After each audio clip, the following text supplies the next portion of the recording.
Agárrate con Patricia Poleo. Regresamos con Agárrate. El gobernador de Nueva York estuvo en La Habana. Bueno, no aguantó dos pedidas, como decimos los venezolanos. Salió corriendo para La Habana acompañado de varios empresarios para establecer relaciones comerciales. Vamos a ver la información que sobre eso nos tienen nuestros aliados, La Voz de América. Vamos a ver. Este lunes, el gobernador de Nueva York, Andrew Cuomo, visitó La Habana acompañado de una delegación de empresarios interesados en establecer relaciones comerciales con Cuba. Ted Henkin, profesor de estudios latinoamericanos, explicó vía Skype a La Voz de América la importancia de este viaje. Cuomo está posicionándose a sí mismo y al estado de Nueva York para un futuro no muy lejano, pero dentro de 2 años quizás se van a poder dar más pasos reales en cuanto a intercambio de negocios y a empresa internacional. Esto, según Henkin, debido a que el embargo sobre Cuba sigue activo. Yo creo que eso es muy importante, que deben reunirse con empresarios privados cubanos, con cooperativas, porque es donde ahora hay posibilidad legal para intercambio, es con el sector privado, no con el gobierno. Aunque hasta el momento la oficina del gobernador Cuomo no ha dado detalles de con quiénes se están reuniendo en La Habana, sí se confirmó que 20 personas de 10 compañías, entre ellas Pfizer, JetBlue y Mastercard, hacen parte de la comitiva. Van a mirar cómo se va, cuál es el puesto de Cuba dentro de ese sistema de mercado y aprovechar las posibilidades, grandes posibilidades para mejorar tanto la economía para el pueblo cubano, tanto como nuestra economía. Desde Nueva York, Celia Mendoza para La Voz de América. Bien, lo vieron ustedes, nosotros tenemos un experto aquí para conversar este tema, Gerardo Martínez Solanas. Él es analista económico, politólogo y fue funcionario de la Organización de las Naciones Unidas durante 21 años. 35 años. 35 años. Casi toda mi vida. Wow. Gracias por estar aquí, gracias por venir al programa. Encantado, como no, es un programa muy interesante, así que espero poder contribuir algo. Este viaje del gobernador de Nueva York acompañado, ahí está empresa farmacéutica, una empresa de aviación que es JetBlue y está Mastercard. ¿Tiene viabilidad esto del desarrollo económico de Cuba ahora que restableció relaciones con Estados Unidos? Yo veo esto como una movida por parte de iniciativa del gobierno norteamericano para establecer un ambiente que propicie la concesión de créditos a Cuba. El US Coalition for Agricultural Products es una organización de cabilderos que está haciendo una campaña muy intensa en el Congreso para lograr de que esos créditos se concedan a través de un banco de importación y exportación. Sobre todo estos créditos van a estar orientados a la exportación de productos agrícolas a Cuba. Pero claro, para eso hace falta una serie de conexiones bancarias y por eso está yendo Mastercard, etcétera. O sea, hace falta que haya bancos que negocien con bancos cubanos o con el Banco Central de Cuba para que esos créditos sean posibles y se realicen. Pero en realidad el propósito principal de todo esto es la concesión de créditos que hasta ahora por las leyes del embargo está prohibido. Bueno, por las leyes del embargo y también que estos países, Cuba es mala paga. Cuba tiene deudas, incluso deudas antes del bloqueo, que no ha pagado y bueno, ¿qué credibilidad puede tener un Estado como este frente a los organismos de crédito? Ese es el gran problema de la concesión de créditos a Cuba. O sea que aunque fuera la ley, se aceptara a eliminar esa parte de la ley Help Supporting y se concedieran esos créditos a Cuba. Cuba en el sistema de Moody's, que es uno de los sistemas que tienen en la Bolsa de Valores para establecer la capacidad de crédito de los países, está a un nivel de CAA2, que es uno de los más bajos del mundo. Entonces eso significa que cuando uno está a ese nivel, los intereses que se le tiene que cobrar al país son muy altos para compensar por el riesgo de crédito. Entonces, ¿qué es lo que pasa? Que Cuba no va a poder pagar esos intereses. ¿Cuáles serían las alternativas? Que Estados Unidos subsidiara parte de esos intereses. Entonces, en realidad estaría subsidiando el producto cubano indirectamente al subsidiar los intereses de esos créditos. Ahora, serían créditos que Cuba necesitaría para adquirir alimentos, me imagino, para adquirir bienes que en Cuba no se produce absolutamente nada, ¿no? El producto cubano básicamente está en 5 grandes renglones. El principal es níquel, hay bebidas alcohólicas, hay tabaco, hay... bueno, el azúcar es un nivel muy bajo porque Cuba fue el mayor exportador de azúcar por medio siglo. Pero eso se acabó. Y apenas ahora puede cubrir el consumo interno, o sea que la exportación es mínima. Y la otra gran exportación se la debe a Venezuela. Venezuela le da petróleo subsidiado a precios muy bajos y Cuba lo vende a precio de mercado, que en el año 2014 representó una ganancia de 765 millones de dólares para Cuba. O sea, fue uno de los grandes productos. ¿En qué año? En 2014. En el año pasado, ¿700 cuántos? 65 millones de ganancias que hubieran sido ganancias para Venezuela, pero fueron para Cuba. Este negocio, yo lo conozco bien, pero yo quiero que usted, que es el experto, lo explique. Este negocio que tiene Cuba con Venezuela, porque no es Venezuela con Cuba, el negocio es para quien gana, ¿no? Claro. Del petróleo, ¿cómo funciona? Venezuela le entrega el petróleo a Cuba y Cuba se convierte en el competidor de Venezuela en la venta. Venezuela le ha concedido un precio subsidiado muy bajo, que era un precio de mercado que ya desapareció hace muchos años. Aún incluso que ha bajado el precio hoy día, Cuba puede ganar 765 millones, como acaba de decir. Que dejó de ganarlos Venezuela. Y supuestamente Cuba paga con otras cosas, paga, por ejemplo, con médicos, paga con personal de seguridad que manda Venezuela. Pero eso es un pago que en realidad no es real, porque Venezuela a su vez paga por esos médicos, le paga un salario a esos médicos. Ese salario se lo da a Cuba, no se lo da a los médicos directamente. Cuba le reconoce un porcentaje de ese salario, un porcentaje muy bajo, yo creo que apenas llega al 20% de salario real. Y esos médicos viven a nivel de subsistencia en Venezuela. Y se casan con venezolanas o con venezolanos y ahí... O sea que en realidad ese petróleo está regalado, si vamos a ver, porque Cuba está ofreciendo a cambio algo que a su vez le pagan. O sea, le están pagando salarios a esos médicos. No es una contribución en la cual Cuba está empleando un capital. Cuando ellos hablan, porque ellos, y esto estuvo también en las palabras de Raúl Castro en la Cumbre de las Américas en Panamá, que ellos, a pesar del bloqueo y todo, han sido dignos y se han sostenido y siempre la apuesta fue acabar con Cuba y con los cubanos y con el pueblo cubano y eso no lo han logrado. ¿Cómo ha funcionado económicamente Cuba? ¿Cómo ha subsistido durante 60 años? La realidad es que Cuba tiene un clima privilegiado, tiene prácticamente toda su superficie, es muy productiva, o sea, son tierras muy productivas, y sin embargo, el 80% de los alimentos que necesitan los cubanos tienen que importarlos. ¿Cómo los importan? Porque eso es lo que yo quiero que usted me explique. O sea, no hay dinero, no tienen dinero, no son buena paga. ¿Quién se los entrega? Cuba tiene buenas relaciones con Europa, tiene buenas relaciones con otros países. En el caso de Estados Unidos, que las relaciones diplomáticas hasta ahora no eran buenas, sin embargo, sí había un comercio. O sea, Estados Unidos es el cuarto socio comercial en el mundo que tiene Cuba, después de Rusia, Venezuela, Canadá, viene Estados Unidos y después España. O sea, Estados Unidos le vendía a Cuba, lo que pasa es que él se lo vendía cash, no era con los créditos que ahora quieren darles. El bloqueo era para los créditos. Claro, o sea, le vendía a Cuba, o lo está vendiendo en el año 2014, alrededor de 300 millones de dólares en alimentos.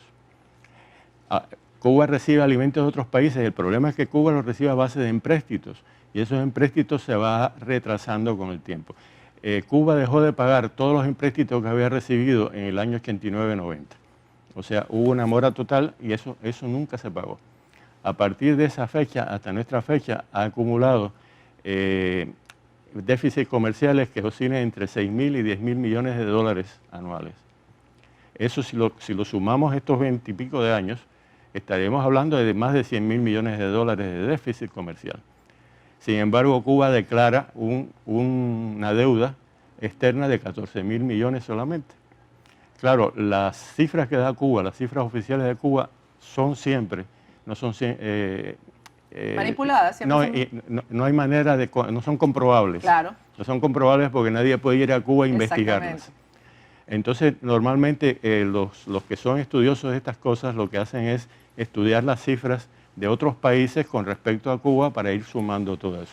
Y entonces, de acuerdo con eso, la deuda verdadera de Cuba debe pasar de los 30.000 millones en estos momentos. ¿Por qué no es de 100.000 millones?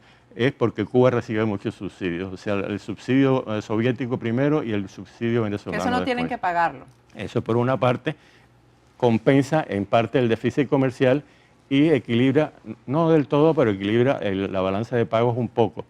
El problema es que además de eso reciben 1.700 millones en el 2014, 1.700 millones en remesas de los cubanos en el extranjero.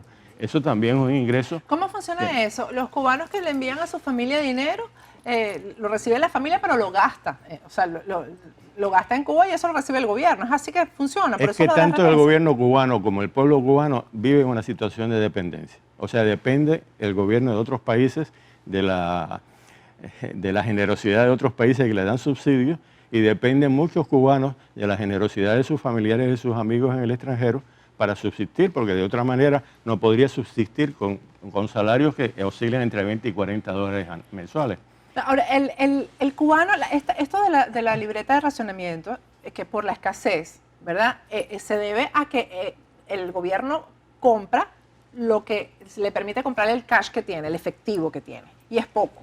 Y eso se tiene que repartir entre toda la población. Entonces se supone que si Cuba empieza a tener crédito, el pueblo va a empezar a comer mejor. ¿Eso es cierto? ¿Es así?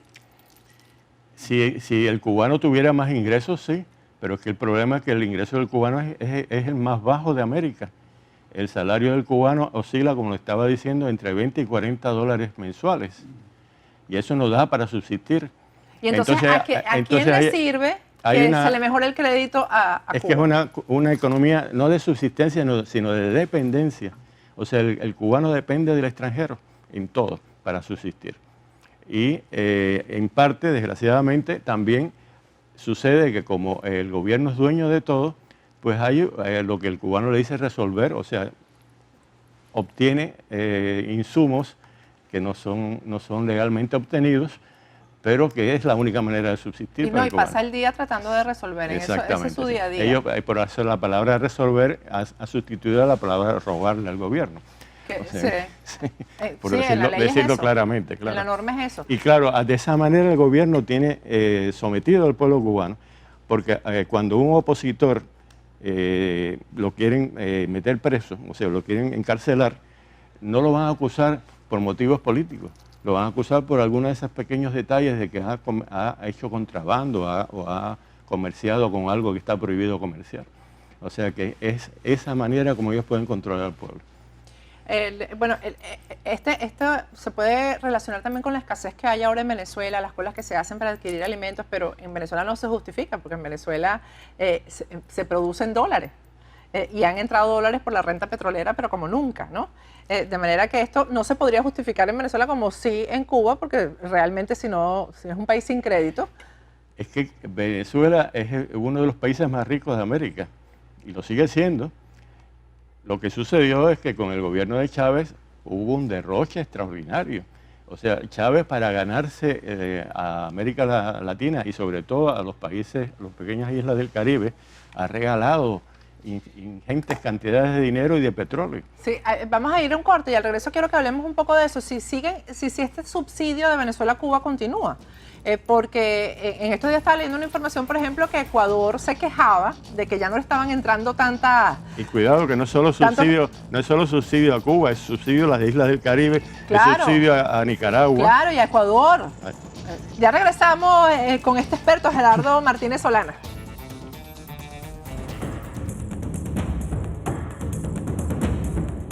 Agárrate con Patricia Poleo.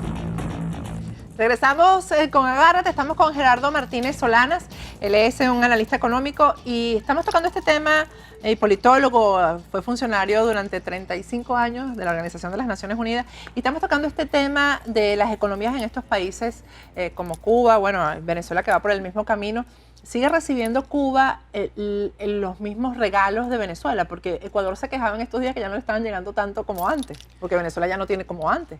No, Venezuela está exportando a Cuba una cantidad menor ahora. Y yo creo que Cuba por eso está tratando de buscar este acercamiento con Estados Unidos.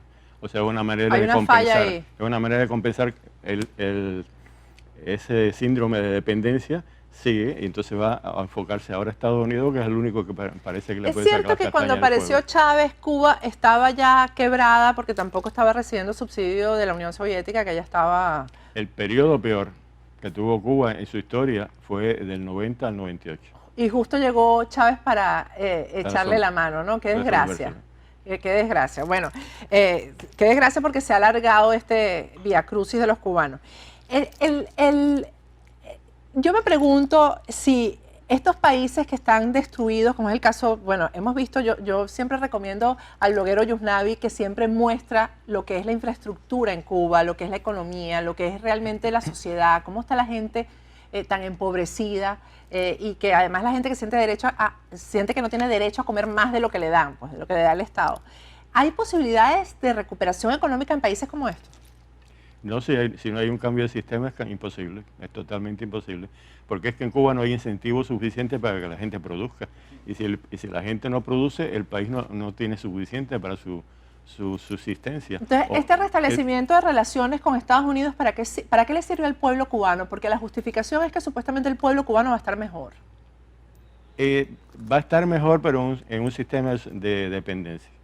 Es decir, por ejemplo, de acuerdo con las últimas disposiciones del gobierno de Estados Unidos, las remesas ahora, en vez de $500 trimestrales, van a ser de $2.000. $2.000 en Cuba hoy día es una cantidad extraordinaria. Fortuna. Es una cantidad extraordinaria cada 3 meses. Y por otra parte, la cuestión es que al haber insumos a Cuba, pues habrá, en cierto modo, a los que se llaman cuentapropistas tendrán más posibilidades de subsistir. Que son los que tienen los negocios pequeños. Con sus oficios, sí. La gente habla de pequeños empresarios. No son pequeños empresarios, son oficios de subsistencia. Algunos sí tienen paladares, que le llaman a esos pequeños restaurantes, pero en realidad es una manera de dar un servicio, no es una empresa propiamente dicha. ¿Por qué? Porque esos cuentapropistas están más sometidos al gobierno que cuando no lo eran. ¿Por qué? Porque ellos tienen que tener un permiso del gobierno, tienen que pagar altos impuestos y el gobierno no tienen defensa ante las Cortes de Justicia si el gobierno decide simplemente sacarlos de... Bueno, que ese es el punto de la seguridad jurídica.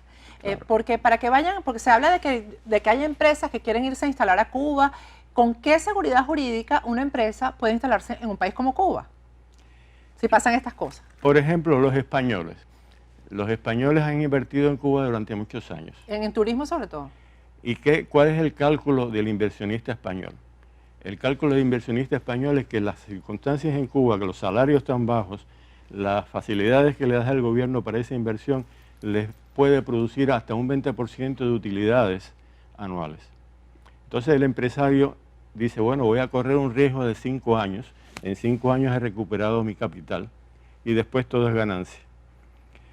Eso quiere decir que si ellos subsisten 5 años sin que sean confiscados por un motivo caprichoso de los hermanos Castro, van a ganar buenas cantidades. Bueno, me imagino que se someten me imagino la cantidad de cosas que se someterán para no ser confiscados. ¿Y quién sufre? Sufre el empleado cubano que está recibiendo salarios de miseria.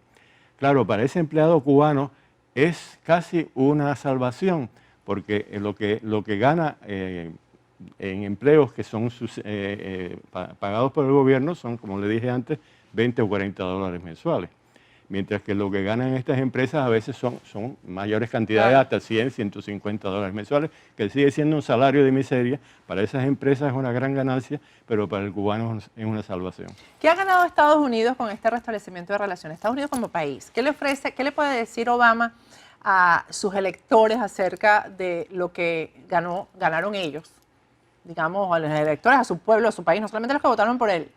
¿Qué ganó Estados Unidos con este restablecimiento de relaciones? Odio hacer comparaciones históricas, pero desgraciadamente yo compararía lo que está haciendo Obama con lo que hizo Chamberlain con Hitler.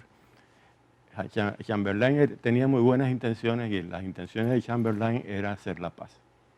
Y él consideró que, que podía negociar con un dictador esa paz.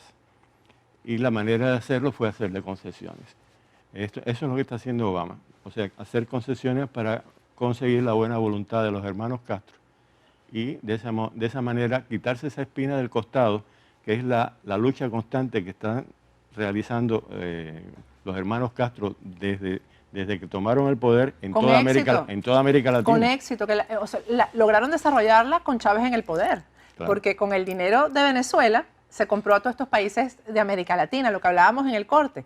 ¿Por qué si Chávez lo logró? Y eso se vio además ahorita en las cumbres de las Américas, esa animadversión contra Estados Unidos. O sea, ahí se demostró que la mayoría, y en los votos que hay en la Organización de Estados Americanos y todo, ahí se ha visto el resultado de la compra que Venezuela le ha hecho de estos países. ¿Por qué Estados Unidos no hace lo mismo o no ha hecho lo mismo? Pero déjeme aclarar que lo que sucede con Chávez y lo que sucede después con Evo Morales, con Correa, con el señor Ortega, con el señor Ortega, todo esto sucede porque Cuba había socavado las sociedades de esos países. O sea, había ya penetrado en esas sociedades, había creado un ambiente de descontento. Tenía mucho tiempo trabajando ahí, claro. Claro, de descontento contra una democracia que era muy imperfecta, hay que reconocerlo. Pero, había muchas cosas imperfectas en Venezuela y en todos esos países. Claro que pero claro, ¿cuál es el proceso de la democracia? El proceso de la democracia es que es perfectible. O sea, tenemos que mejorarla hacia adelante, y no cambiarla. Claro. Ahora, pero con el dinero de Chávez todo se hizo mucho más fácil. Claro.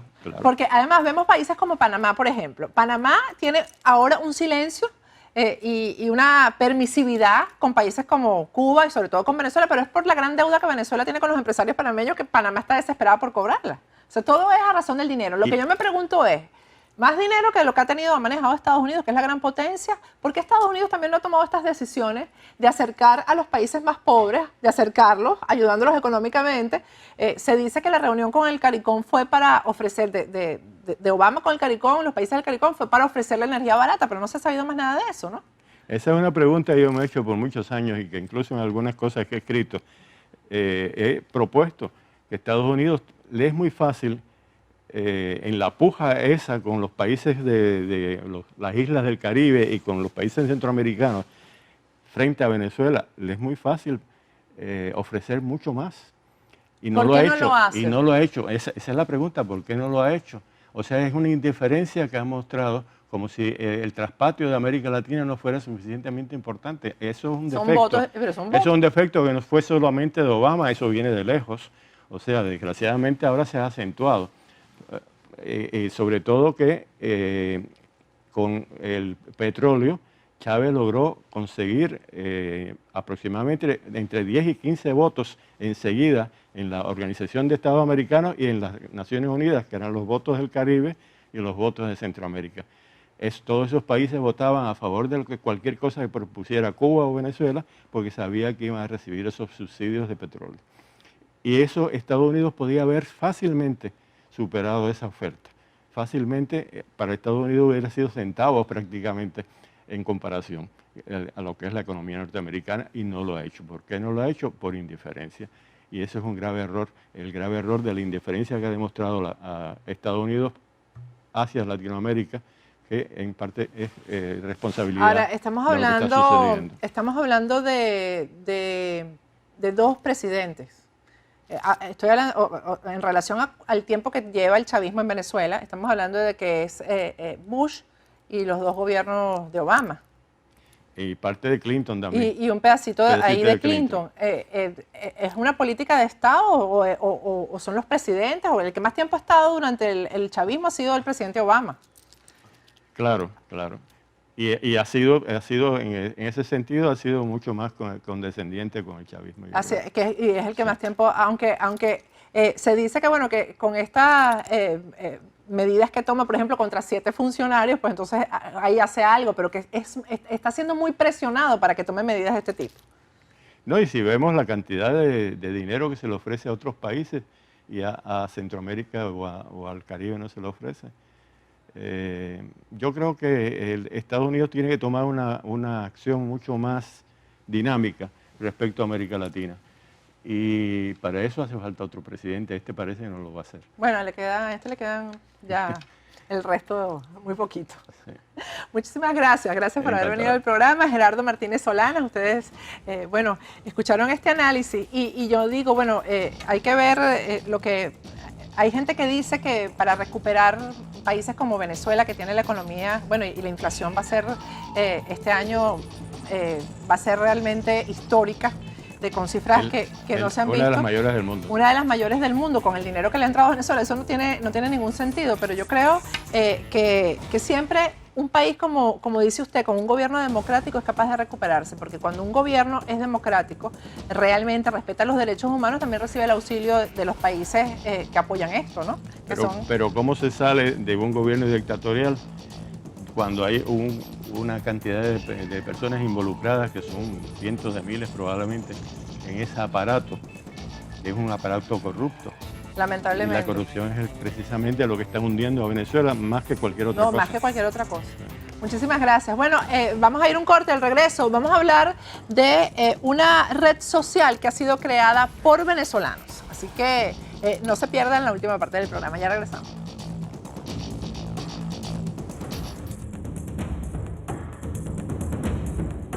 Agárrate con Patricia Poleo. Bien, regresamos con Agárrate. Tenemos ya vía Skype a Jorge Ortuno. Él es un ingeniero venezolano y ha fundado una red social, la primera red social venezolana, pero por supuesto para uso del mundo entero. Tagboom.com es la red, ya lo tenemos vía Skype. Buenas noches, Jorge, ¿cómo estás? Muy bien, ¿cómo estás? ¿Cómo te ha ido? Gracias por tenerme en tu programa. Bueno, no lo veo, no sé si es que no lo tenemos por Skype, sino ya porque no lo veo. Yo no sé si... ¿Está por Skype? Bueno, pero yo no lo puedo ver.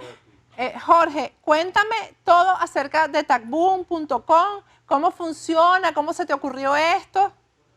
Mira, esto fue una idea que tuvimos en el 2010 de crear algo que el usuario estaba necesitando. Nos dimos cuenta que el usuario necesitaba una recompensa por el tiempo que utilizaba dentro de la red. Y lo otro, nos dimos cuenta que había un vacío comunicacional entre las redes sociales y los usuarios.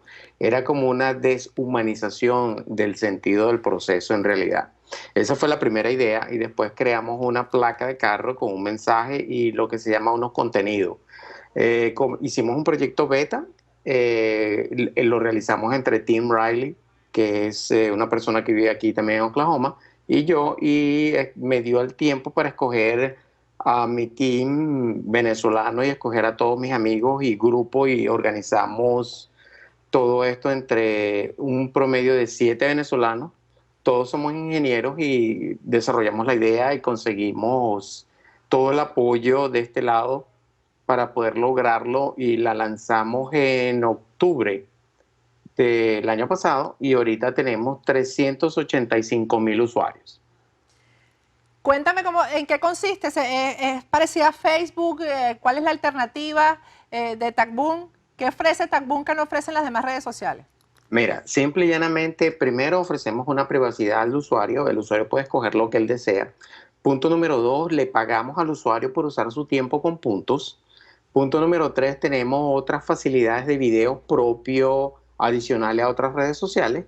Y punto número 3, tenemos una tienda que va a ser lanzada al fin de este mes, en la que los usuarios van a poder comprar todos los tipos de productos que ellos deseen con puntos.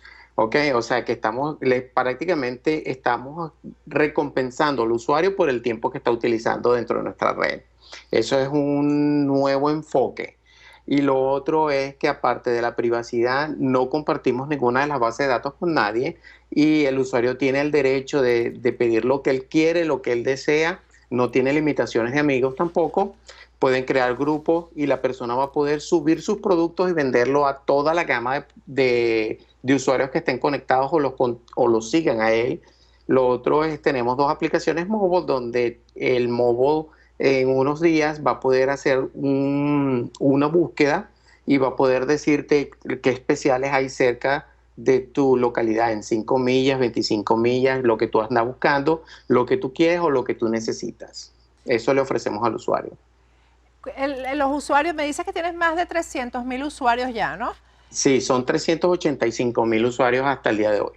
¿De qué países son en su mayoría?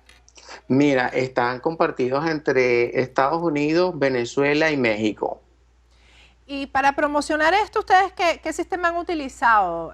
Jorge, ¿cómo se ha enterado la gente? Pues imagino que por la misma red, ¿no? Pero ¿cómo se ha enterado la gente de que ustedes existen, de que esto está ahí disponible? Mira, muy buena pregunta. Una de las publicidades que estamos utilizando es la no orgánica y la orgánica. Estamos utilizando a través de las redes sociales, nos comunicamos, ofrecemos el producto, y lo otro es que muchas de las personas nos han conseguido a través del Apple Store y del Google Store. Y lo otro es que las personas están buscando mucho en Google alternativas de otras redes sociales. De esta forma nos han conseguido, y cuando lanzamos el proyecto invitamos a los primeros 500 personas que habían participado en un estudio Vira o beta, como se podría decir, que empezamos antes de noviembre, y esos 500 se fueron multiplicando diciéndole amigos tras amigos. Y en Venezuela, a través de un representante que tenemos en Venezuela, se llama Gregory Sabarce y Beth Sabarce, ellos nos han ayudado a construir una base, porque participamos en Venezuela pensándolo en la forma siguiente. Venezuela es uno de los países que más utiliza social networks. Y el venezolano gasta mucho más tiempo en las redes sociales que en otras cosas, por necesidad de información. Y eso fue una idea de lanzarlo también en Venezuela, y participamos dando promociones. De hecho, estamos regalando una motocicleta, y la persona lo único que tiene es que suscribirse y participar y utilizar la red. Jorge, esa pregunta te la iba a hacer, ¿no? Te iba a preguntar, ya más o menos lo respondiste, ¿no? Pero la red social, por supuesto, se usa para hacer amigos, me imagino, etcétera. Pero en Venezuela el uso de TagBoom es más para informarse. Mira, el uso de TagBoom es para poder conectar las personas que quieren vender productos con las personas que quieren comprarlo. Eso es un motivo. Otro motivo que tenemos es poder premiar a ese usuario por su tiempo. El otro motivo que tenemos de nuestra creación es tratar de llevar toda la información posible, tanto en video como en imágenes, como en texto, más audio, a todos los usuarios que quieran participar.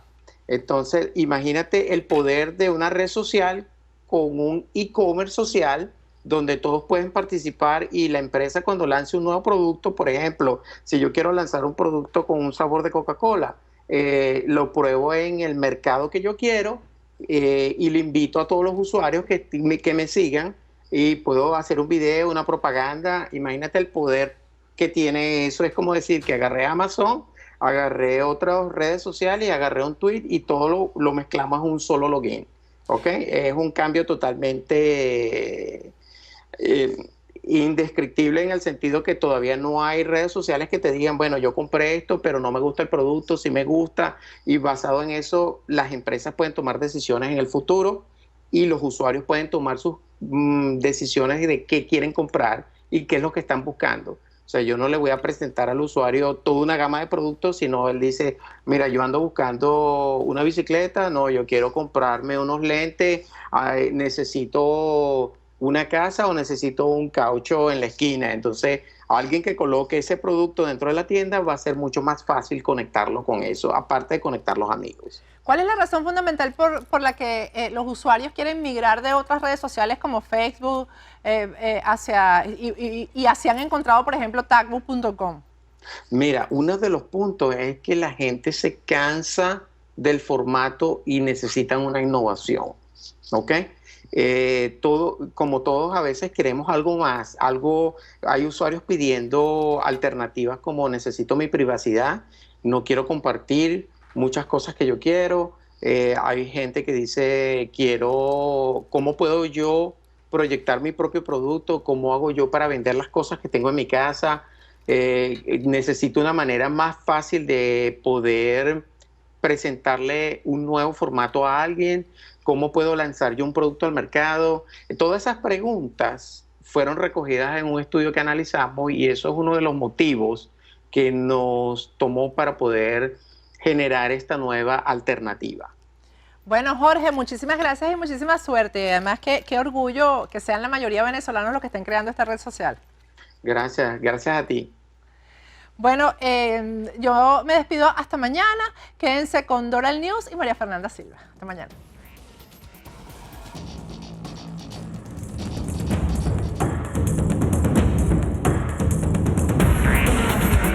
Patricia Poleo en Agárrate, opinión estremecedora.